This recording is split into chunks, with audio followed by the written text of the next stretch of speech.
C'est une journée très décisive pour moi. J'ai pas mal de paperasse à faire. Et je suis descendu du RER A. Je suis à la Défense. Regardez.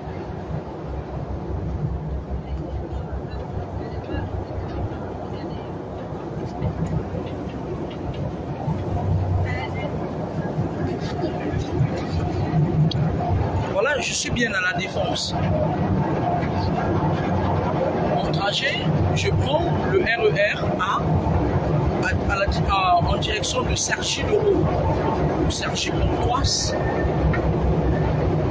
Et comme je suis en avance de mon rendez-vous,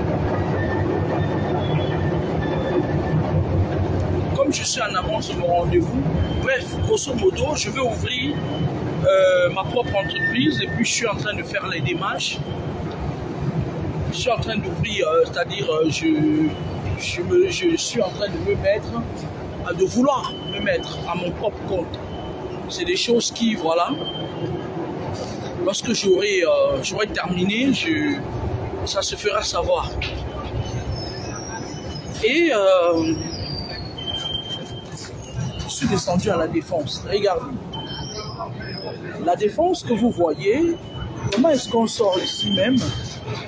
Comment est-ce qu'on sort? Excusez-moi. Oui, madame. Mettez les cœurs parce que depuis un bon bout de temps, comme les gens ne connaissaient pas ma vraie page, il y a les gens comme la Aïcha Kamoas qui envoient parfois des gens venir signaler mes pages. Voilà. Alors, je me suis arrêté à mi-chemin. J'ai voulu poser mes pieds à la Défense, sur le sol de la Défense. La Défense Grande Arche, beaucoup de gens la connaissent. Je vais vous dire pourquoi. Lorsque je suis arrivé en France, parce que à l'époque j'avais pris le vol, je me rappelle très bien, le vol Suisse-Air. J'ai fait escale en Suisse et ma destination c'était la France. Et comme c'était ma petite sœur qui avait financé mon voyage pour la France, c'était après que j'ai divorcé avec le serpent de Ngaoundéré.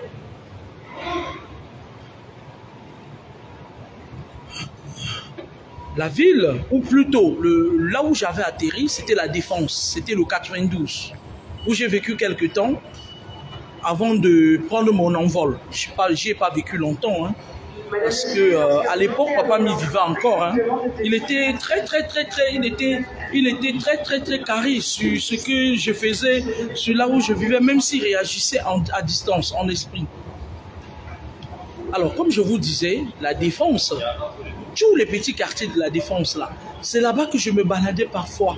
Et il m'arrivait de me mettre ici à la Défense, quand je voyais les gens partir travailler, je voyais des gens qui avaient des vies accomplies. Je disais, un jour, j'aurai mes papiers. Dans les jours les plus proches, j'aurai mes papiers. Et sans vous mentir, je n'ai pas fait 2 ans en France, j'ai eu mes papiers.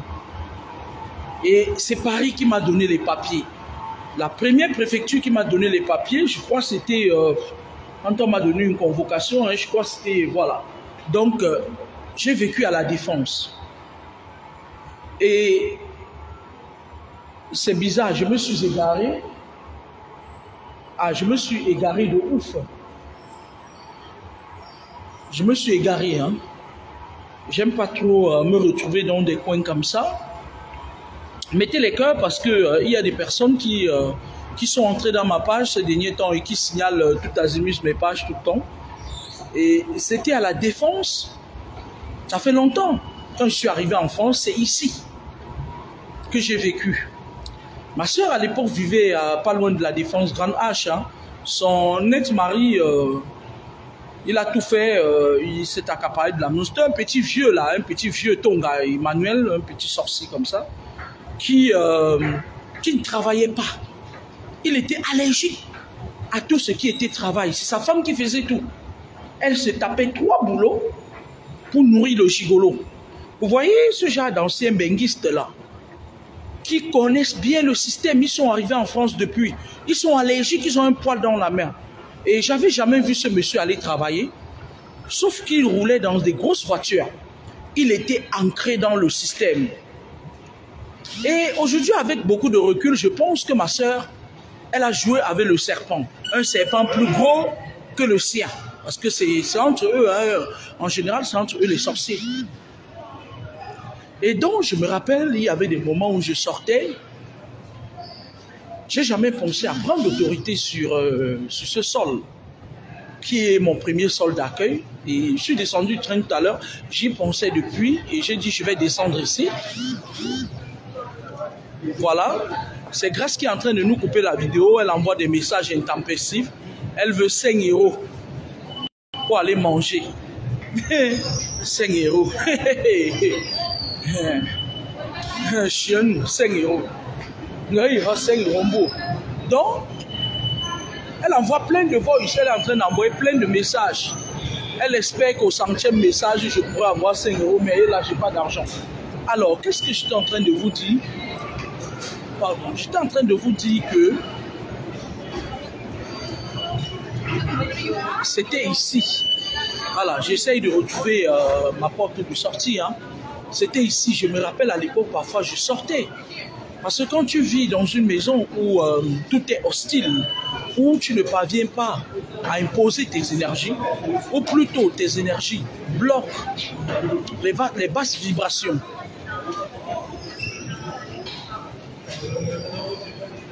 J'étais une personne très joviale, c'est-à-dire que c'était l'époque où on ne m'entendait pas parler.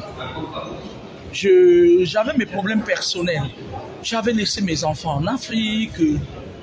Dans ma tête, je pensais à réussir. C'est-à-dire à réussir, ou plutôt à m'en sortir. On ne réussit jamais. Même les milliardaires ne réussissent pas. Et d'aller vers mes enfants. Mais sauf qu'au bout de la rue, c'était le Cameroun. Il y avait aussi mes enfants là-bas que le serpent de Ngaoundéré était en train de les transformer. C'est-à-dire qu'il se disait que bon, si tu as échappé, tes enfants ne vont pas échapper. Donc, quand je suis arrivé dans ce pays, à l'époque, il y avait où c'était le consul de l'ambassade, de l'ambassadeur de... Bon, il y avait mes amis tchadiens qui on se connaissait depuis le Tchad. C'était pas... voilà. J'étais la bonne naïve à l'époque, un petit spirituel, une petite vierge spirituelle, un peu naïve et tout. Et il m'arrivait d'aller chez eux parce que j'avais un carnet. J'avais un carnet d'adresses des personnes que je consultais. Et de ma petite, j'étais toute maigrichonne, ceux qui m'ont connu à l'époque à Paris. J'étais toute maigrichonne comme ça, mais remplie de sagesse. Il m'arrivait des fois de me balader ici, à la Défense. C'était impressionnant. Je disais, mais attends, je me rappelais quand j'étais encore au Cameroun, une fois j'ai vu le clip de l'autre escroc là, qu'on a, l'escroc chanteur qu'on appelle Papillon là, le gros escroc là. Je voyais son clip, il avait fait là à la Défense. Et quand je suis arrivé, j'ai dit, mais moi j'ai envie d'aller voir là où Papillon avait fait son clip. Et je me suis dit, les distances ne sont pas... Il n'y a pas une distance entre un pays, entre un autre pays. Ce n'est que physique en fait. Les distances spirituelles n'existent pas. Nullement pas. Je n'ai pas lancé cette vidéo pour parler de tout ça, parce que c'est une histoire qui est propre à moi. C'est un cheminement, si vous voulez, qui est propre à moi. Et toute maigrichonne et tout, encore toute jeune, je me suis baladé ici. Pour moi, c'était, je sortais de la maison parfois, je venais me balader. Et j'avais mon neveu Chris Oliver qui se moquait parfois de moi. Je mettais les talons quand je venais de l'Afrique. Je dis, hey, gars, ils sont talons. J'étais non seulement tout maigrichonne, et aussi je mettais les talons, je me promenais avec. Quand tu disais qu'un Carmen, où est-ce que tu vas? Je disais que je m'en vais chercher un Moukala qui va me donner les kaolos. Vous voyez un peu, non? Jusqu'à ce que je suis tombé sur un Kassa un jour. Il m'a dit, j'étais ici à la Défense. What's your name? Je dis, my name is Laura. Comment? I am American boy. I come to Paris to make the business. Pourtant, c'était un Kassa qui fumait le coup. Excusez-moi. Qui fumait le coup. On a pris un petit café et tout. J'étais aux anges. j'étais aux anges parce que dans toute cette ambiance-là, je me disais que bon, si en dépit du fait que je vienne, que je veux chercher un Moukala qui va me guider, Kaolo, bonjour.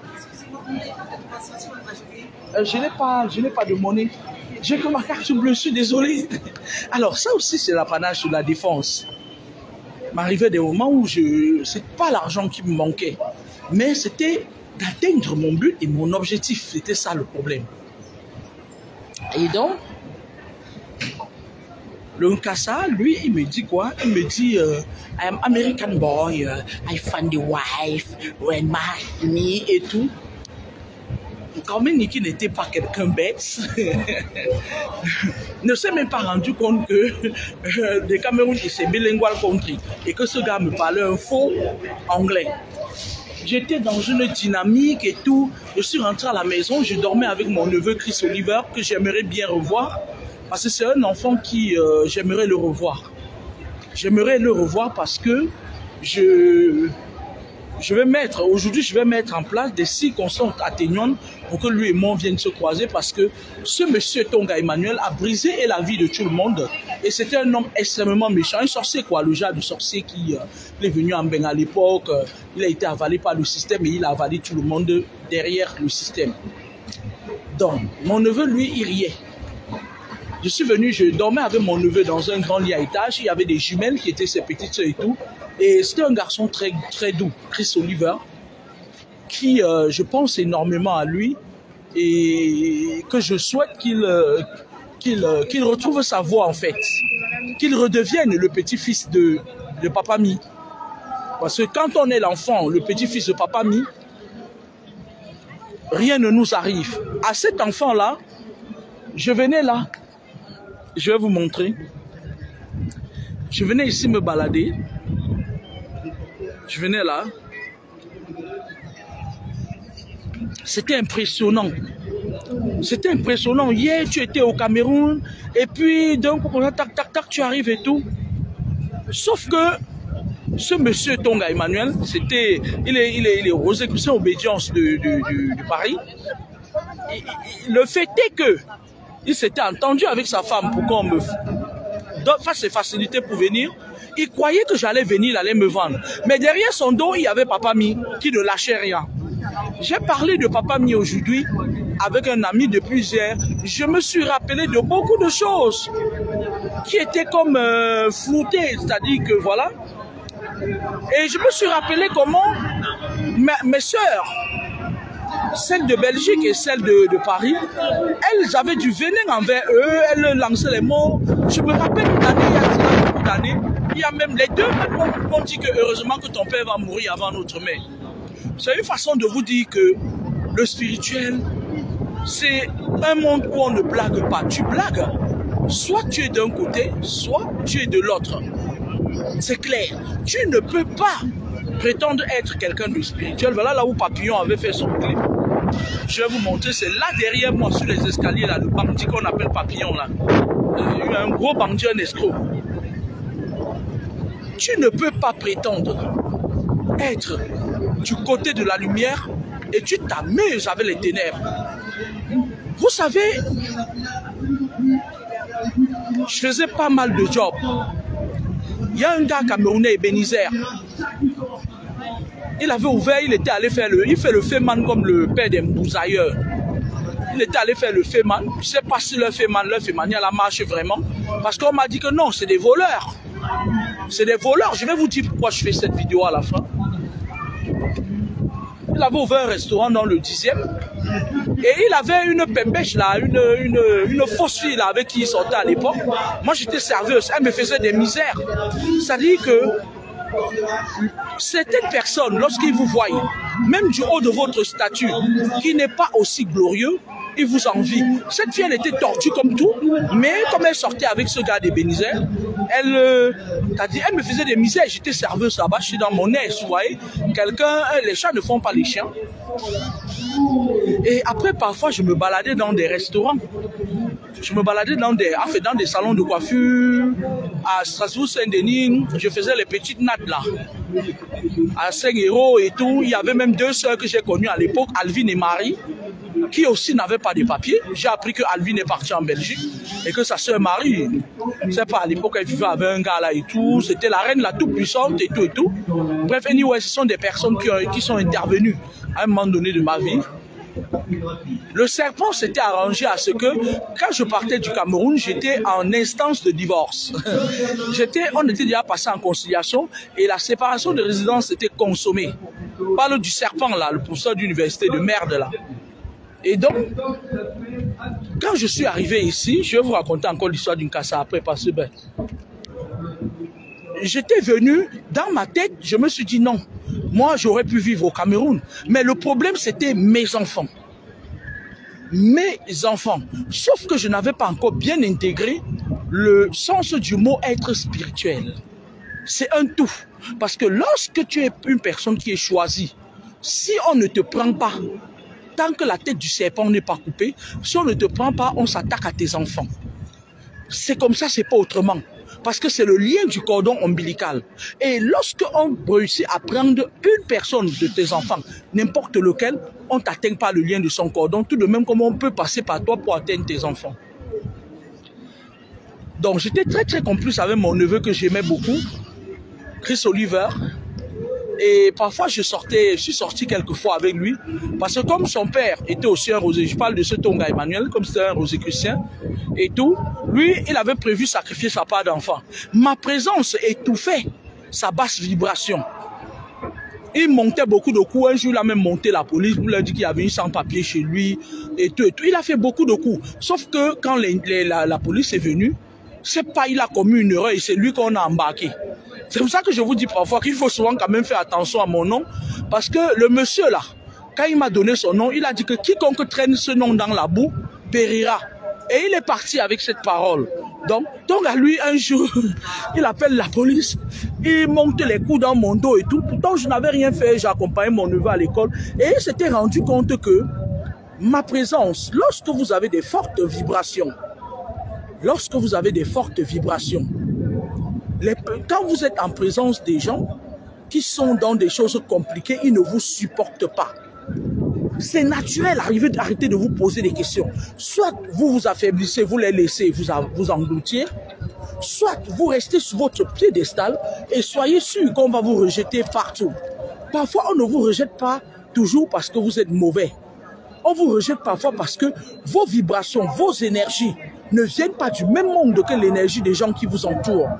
Alors, lorsque vous êtes dans une pièce, naturellement vos énergies, même si vous vous rabaissez, arrêtez de vous rabaisser. Parfois, j'ai entendu un autre Ndurungam là, la dernière fois, il me dit que ouais, tu as une forte personnalité. Oui, j'ai une forte personnalité, ça fait partie de moi. Je ne peux pas faire autrement. C'est comme ça, c'est pas autrement. Il y a une autre franc-maçon là, Viviane, celle que je vous disais qu'elle me suivait sur ma page, hein, qui est venue tenter ces conneries là sur moi. Elle marchait et tout, après m'avoir vu 2 fois, elle se met à jeter de venin dans ma direction. Ouais, tu as une voix forte, machin et tout. Elle s'apprêtait déjà à m'encercler, elle et sa fille, parce que ils initient. Donc on ne peut pas. Soit vous signez des alliances avec le maître de l'univers, qu'il vous envoie ses anges parce que ne vous détrompez pas, un être humain a 7 vies. Et lorsque, je vais aller jusqu'en haut là, parce que j'ai un rendez-vous à 16 h, et lorsque, dans d'autres vies, on réussit à vous faire tomber, je vous avais expliqué, lorsqu'un être a une mission sur Terre et qu'il ne parvient pas à aller au bout de la mission et qu'il tombe, on dit un esprit de lumière est tombé. On ramène son âme, je n'ai pas dit son corps, on ramène son âme maintenant dans le niveau d'élévation où il était et chez son esprit de tutelle. Son esprit de tutelle le met, c'est-à-dire on met son âme pour se reposer dans un coin où on appelle le jardin d'Éden. Et lorsqu'il reste là-bas, on lui fait voir toutes ces erreurs qu'il a fait pour ne pas pouvoir, c'est-à-dire que tout ce qui a été comme un échec pour lui, qui l'a empêché d'atteindre le bout de sa mission. Il reste là-bas. Et lorsqu'il est prêt, il choisit maintenant la destination de sa prochaine mission.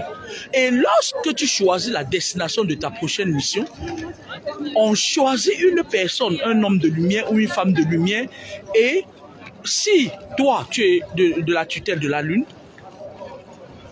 On va aller dans la tutelle de la lune chercher une personne qui sera apte à faire la transition entre le monde, entre ton esprit de tutelle et notre monde. Parce qu'il y a 3 mondes. L'autre, notre et l'autre monde. Et donc, c'est comme ça qu'on cherche une personne qui, à la genèse, tu as été de sa côte.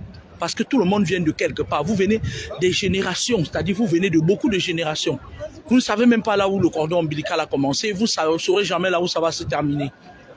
Quand tu sors du jardin d'Éden et que ton esprit de créativité t'a briefé sur des erreurs à ne plus commettre et des choses à faire, des enseignements spirituels, c'est-à-dire ça se passe, voilà.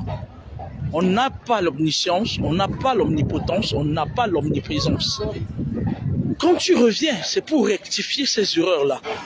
On cherche maintenant une personne de la même tutelle spirituelle que toi. Ça peut être un homme, ça peut être une femme.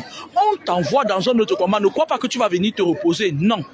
On t'envoie dans un autre problème encore plus virulent que le précédent que tu as connu dans ta précédente vie. J'espère que vous entendez. Et lorsqu'on t'envoie, on t'envoie maintenant des combats plus virulents.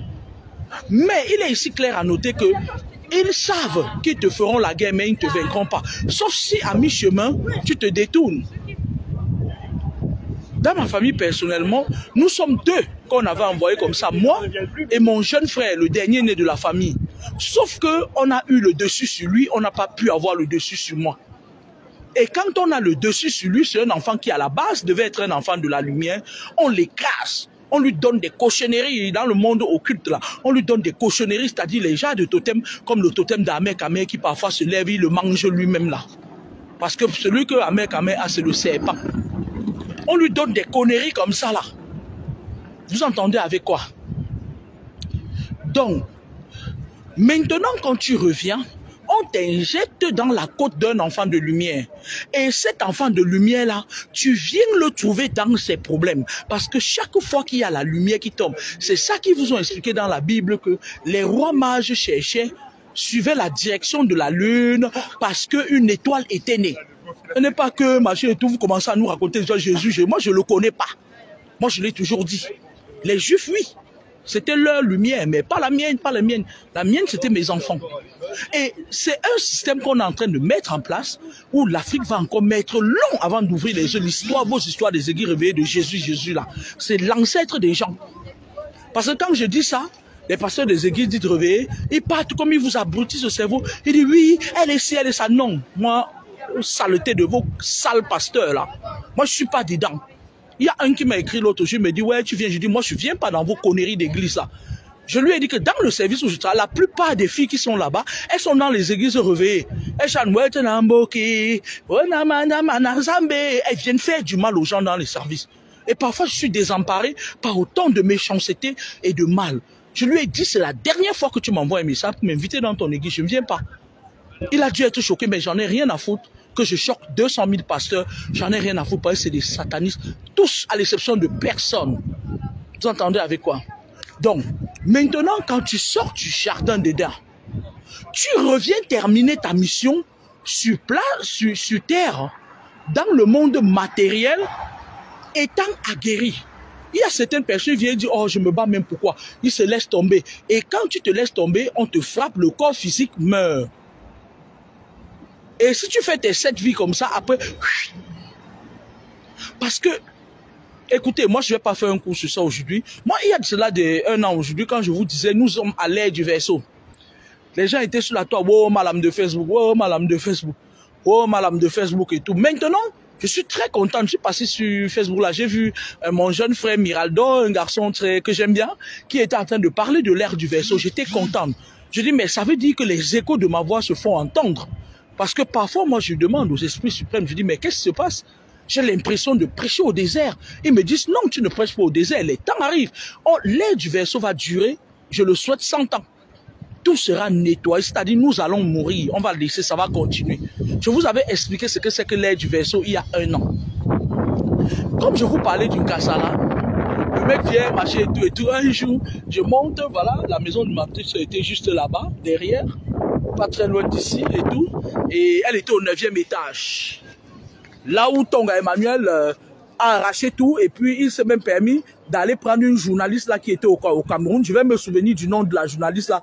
Je vais vous le balancer ici. Qui est venu là-bas, ça l'a aussi dépassé. Quand il a voulu la vendre, il est parti l'épouser. Tonga Emmanuel ne prenait jamais une femme en Europe. Méfiez-vous des gars qui partent toujours chercher les femmes en Afrique là. La plupart d'entre eux, c'est des gars qui sont entrés dans des trucs compliqués ici. Ils savent que comme entre eux et leurs femmes qui sont ici là, mes soeurs de Mbengla, il y a beaucoup d'entre eux aussi qu'on a vampirisé.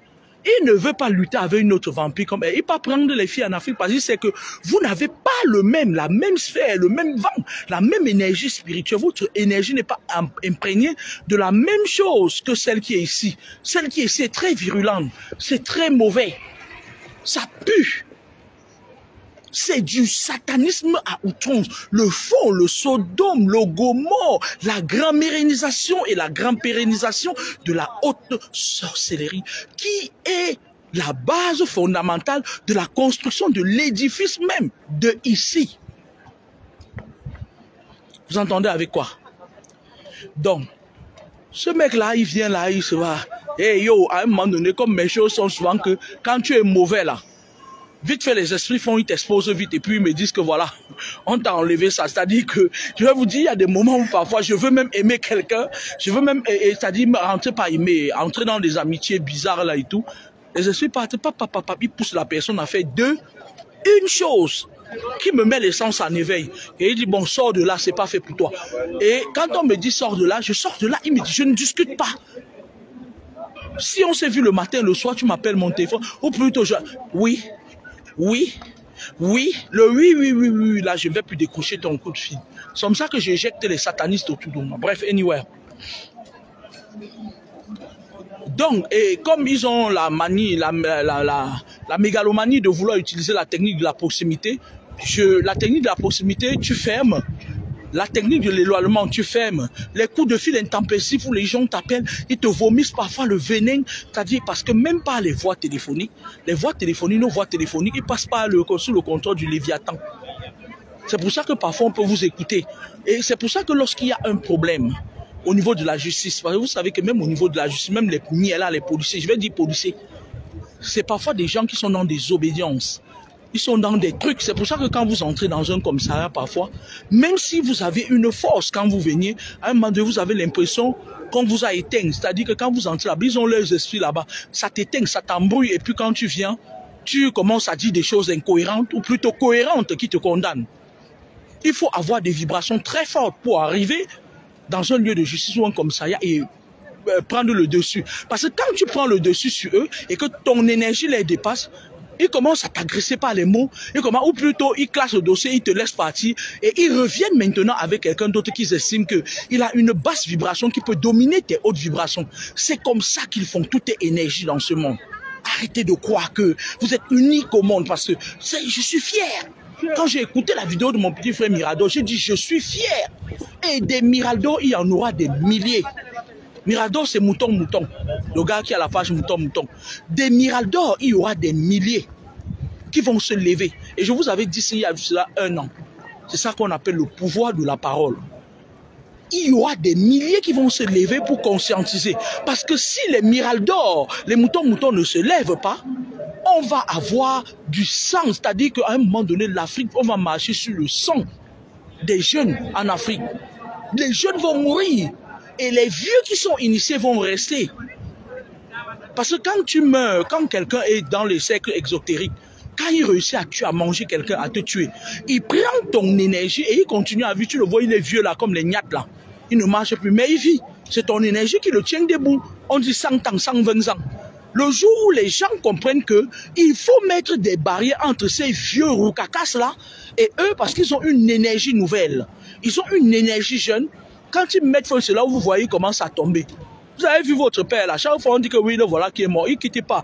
Il part tout prendre la dronoquinone ou c'est quoi là-bas. Il revient encore, il se met debout. Non, à un moment donné, moi je vais parler. Je vous disais donc que le jeune, le type là qui dit que anglais, machin et tout, l'anglais là, quand il est venu, mon neveu Henri, il a dit tata, oh tata, tata, 1m80, tata. C'était Oliver qui m'a dit ça. Il dit tata, réfléchis. T'as 1m80, tata. Et en plus, tu mets les talons, tata. T'as pas vu que c'était un cassa de merde, ça. Quand Chris Oliver m'a dit ça, je lui ai dit, tais-toi, on ne parle pas. T'as une mentalité africaine, vous voyez. On ne parle pas comme ça à sa tata. On ne parle pas comme ça à sa tata. Je lui ai dit, que mais c'est un Américain. Il dit, wesh, Américain, wesh. Il dit, c'est un cassa de merde, tata. Il dit, en plus, ça, tata, comme tu es sans papier là, si ça se peut lui aussi les sans papier. Ah, enfin, dis donc, la façon dont j'avais regardé le mec là, quand Oliver c'était du genre tape sec, il a dit ça devant le monsieur. Et en français, le français des enfants d'ici n'avait que 6 ans. Quand il a dit ça, le monsieur s'est dégonflé comme ça. La façon dont je l'ai regardé, ça voulait dire prends la porte, sinon je vais te faire quelque chose ici. Bref. Anyway, ce sont des petits passages de ma vie qui me rappelaient Nanterre. Nanterre je me suis dit aujourd'hui, je vais venir prendre l'autorité parce qu'après, mon père, spirituellement, a dû me sortir d'ici parce qu'il s'est rendu compte que si je restais dans l'engrenage de Tonga, Emmanuel et sa femme là, c'était pas bon. Ils allaient réussir à m'avoir parce que ma tête était mise en prix. Pour une façon de vous dire que vos soeurs et vos frères qui viennent vous chercher en Afrique là, quand vous venez ici en Beng, même si on dit que vous avez détruit la famille, même s'ils disent qu'ils vous ont amené et puis vous leur avez fait ci, cherchez, vous partez. Parce que beaucoup de vos frères et soeurs ici en Beng sont entrés dans des choses que vous connaissez là. On les a vampirisés, parfois inconsciemment, parfois consciemment. Parce que parfois ils veulent à tout prix atteindre certains niveaux. Et tout, on les met dans des choses compliquées. Et quand on les met dans des choses compliquées, je vous avais dit que voici décembre. Quand ils vont venir là-bas, prenez leurs cadeaux, fuyez-les. Quand vous avez les membres de vos familles qui viennent là-bas, travaillez sur vous. Chacun passe dans les Sissongo, il peut travailler sur lui. Parce qu'ils arrivent, les filles de la Suisse arrivent. Les femmes de la Suisse arrivent avec le serpent dans leur utérus. Elles arrivent. Il y a la Suisse, il y a l'Angleterre, il y a l'Allemagne, la France, les États-Unis, alors n'en parlons plus. Les États-Unis, c'est l'aigle. Hein. Je vous dis, hein, les femmes là, quand elles entrent, les hommes là, vos frères là, quand ils sont dans le système là-bas, ils sont dans le système parce qu'on les rejette. Moi, on peut me rejeter 100 fois, je me lève 100 fois. Je fais partie de l'une des personnes qu'on rejette tout le temps. Tu me rejettes à droite, je pars à gauche. Je sais que autour d'un an, les gens de gauche vont me rejeter. Je fais mes 1 an là-bas, je repars. La terre est grande, le monde est grand. Même si tu as fait le tour, de tout, on t'a rejeté partout. Tu peux changer de ville. Moi, j'ai souvent des fiches de paie qui me permettent d'aller partout. Vous entendez avec quoi? Arrêtez de vendre votre âme pour des petites choses, des petites raisons, des petits rendements. Et moi, je vais dire aux enfants de son pays là qu'on a une jeunesse en Afrique aujourd'hui qui est fragilisée. Et la colonisation est en train de se faire encore à zéro. Parce que tout ce qui avait été attaché avant l'ère du vaisseau, ça a été détaché avec l'avènement du coronavirus. L'avènement du coronavirus, c'est une guerre qui s'est passée dans les astrales entre l'aigle et le dragon. Et quand les éléphants se battent, ce sont les zèbres qui en pâtissent. Quand l'aigle et le dragon se battent, tu choisis ton camp. Le lion doit choisir son camp, l'éléphant choisit son camp, l'ours choisit son camp, le petit corps vaniteux choisit son camp, et ainsi de suite. Tout le monde a choisi son clan. Et à l'issue de la guerre qui n'est pas encore terminée, parce qu'il y a encore une autre guerre spirituelle qui va tomber, à l'issue de cette guerre, il n'y a pas eu une entente réelle. Les esprits ne s'entendent pas. Au-delà de la terre, là où vous vivez là, les esprits sont en conflit dans les astrales. Et maintenant, il y a les recrutements des gens et les regroupements des groupes. Il y a le recrutement des genres et il y a le regroupement des genres. Ils font les recrutements et les regroupements de genres. Ça veut dire quoi? Ça veut dire que les serpents se rassemblent entre eux, les scorpions se rassemblent entre eux, les hiboux se rassemblent entre eux, et maintenant, à la fin, quand ils auront fini de se rassembler, pour que les serpents ne se retrouvent plus à marcher avec les hiboux ou les autres. Maintenant, ils vont maintenant guerroiser entre eux. Ce sera une guerre astrale générale. Ce sera le sauve qui peut. Et il y a un autre virus qui va tomber. Cette fois, le prochain virus qui va tomber, ce sera catastrophique. Ce n'est pas vos conneries là. Il y aura des crashs d'avion. J'avais parlé de ça depuis. Il y aura des crashs d'avion, il y aura des catastrophes naturelles. Genre, tu restes comme ça là, comme j'ai vu l'autre jour, on dit que le tuyau de quoi a explosé à Yaoundé. Et comme nous sommes à l'aide du vaisseau et que les gens, les dictateurs comme les Biya, ils vont tous partir au purgatoire. Ce sera nettoyé.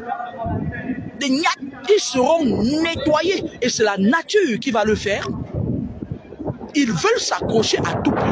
C'est-à-dire que même quand on ne leur demande rien, vous avez vu là dernièrement, ils sont partis prendre maintenant une autre loge qu'on appelle l'ordre de Malte. Ils sont en train de chercher des obédiences. Ça, c'est le recrutement des gens et le rassemblement des gens. Maintenant, qu'est-ce qu'ils vont faire?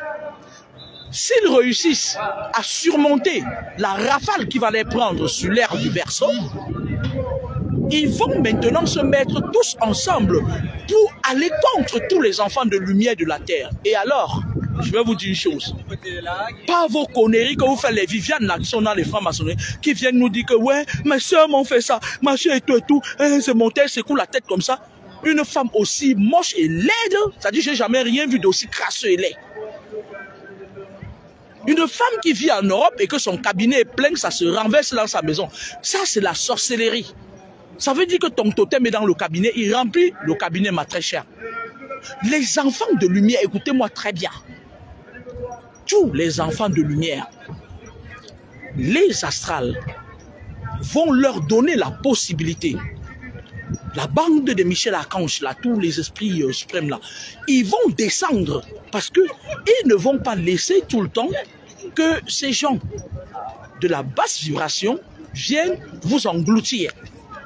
Il y a une séquence de préparation en place ces derniers temps que les esprits de tutelle sont en train de mettre en place pour rassembler tous les enfants de lumière, du moins quelques-uns. Parce qu'un enfant de lumière vaut 100 millions d'humains dans le bas astral. D'où l'importance, parce que vous, parfois, vous simplifiez qui vous êtes. Un enfant de lumière, c'est quelqu'un qui, lorsqu'il est dans un pays, ses vibrations peuvent aller à des millions de kilomètres. Et ça se fait naturellement. Sauf que ces gens de chair, les gens de la basse vibration, ils viennent t'attaquer toi la chair. Et pourtant, c'est ta lumière. Et c'est une lumière qui, quand tu touches, tu es frappé, tu meurs. Moi, dans mon cas de figure, quand tu m'attaques, il y a deux solutions. Soit tu t'éteins, soit c'est la mort physique et spirituelle. Et je l'ai compris depuis la nuit des temps, je ne me bagarre pas avec ceux qui m'attaquent. Les gens comme les Viviane là. Je ne me bagarre pas avec ceux qui m'attaquent. Je les laisse mourir de leur propre mort. C'est pour ça que moi je dis souvent aux gens, faites attention.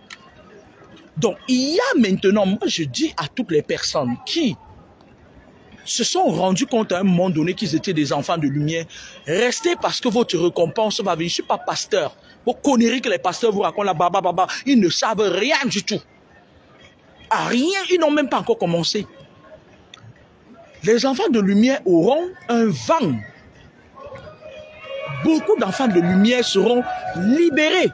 Ils ne vont rien comprendre, ils seront libérés de leur chaîne ces derniers temps. Un enfant de lumière, c'est quelqu'un qui on envoie quelque part.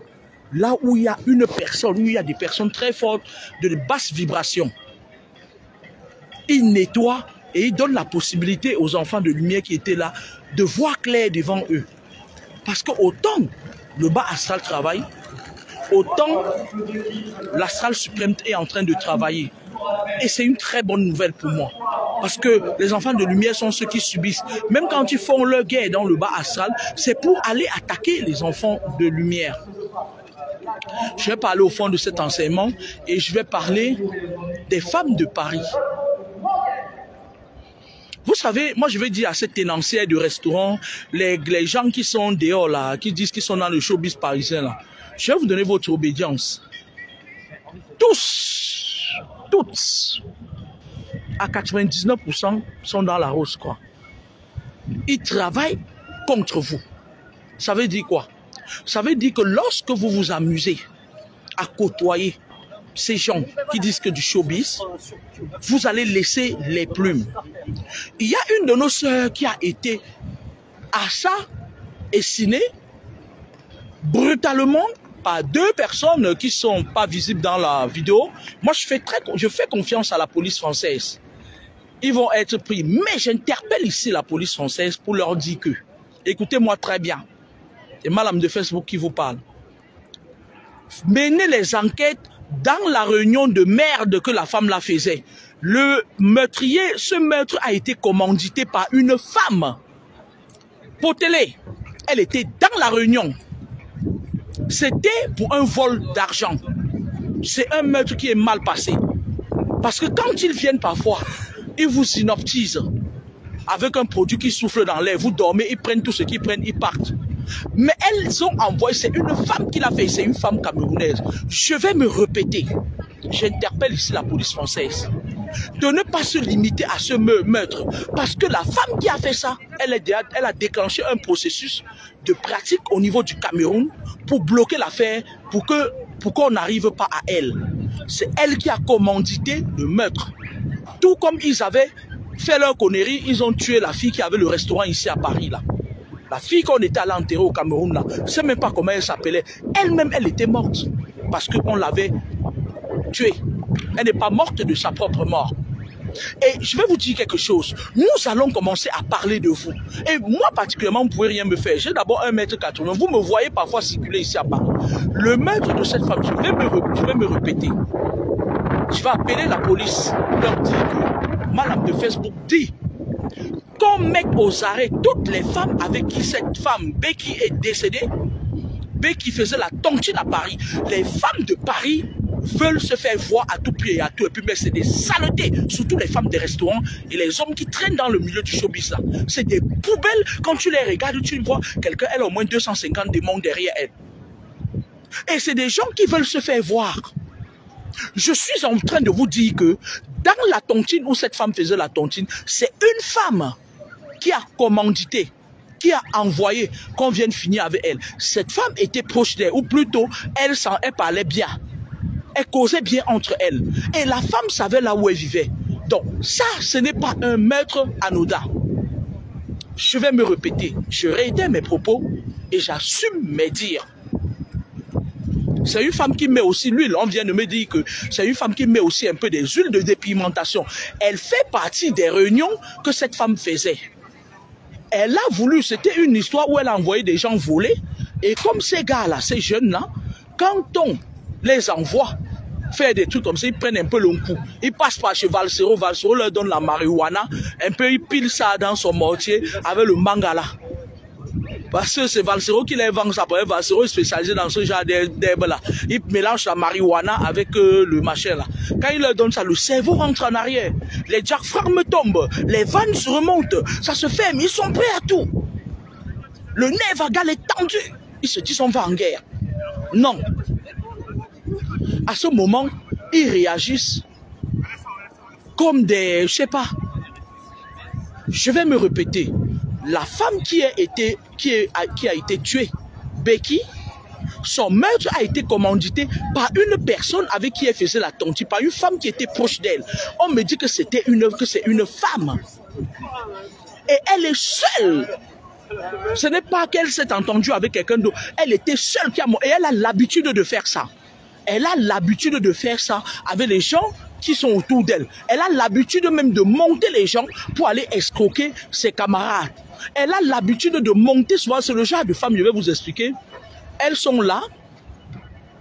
Elles connaissent ta vie. Tu les appelles au téléphone, tu causes avec elles, tu lui racontes ta vie et tout et tout. Elle connaît ta vie. Tu lui dis, ouais, je n'ai pas de Joe et tout. Elle passe en temps avec les gens comme le président de Mboussailleur là. Elle le monte, il vient te draguer, tu crois que tu as trouvé ta part d'homme. Il te frappe, il t'anarque et puis il s'en va, il partage des pédums. Les femmes comme les reines mères Batoufam là. Comprenez un peu, c'est des femmes comme les reines mères Batoufam. On va pas se voiler le visage. Et bonjour monsieur, vous allez bien? Ah oh, ben ça va très bien, merci. Alors, je vais me répéter, la dame qui a été tuée, je parle de Becky. Je vais dire à sa famille, faites rentrer le corps au Cameroun. Si la police française ne continue pas les investigations d'enquête au point de mettre la main sur cette femme-là, mettez Celle-là, c'est-à-dire vous enterrez votre enfant avec tous les attributs qui vont avec. Vous entendez avec quoi?